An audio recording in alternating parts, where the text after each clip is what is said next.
ধন্যবাদ সাহেব। ধন্যবাদ থাকে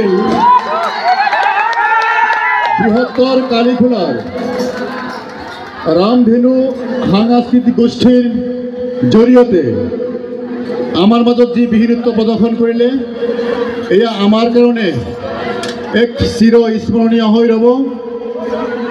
শ্রদ্ধা রাইজ, আপোনালোকে হয়তো ধরিব পাৰিছে না নাই মই নাজানো।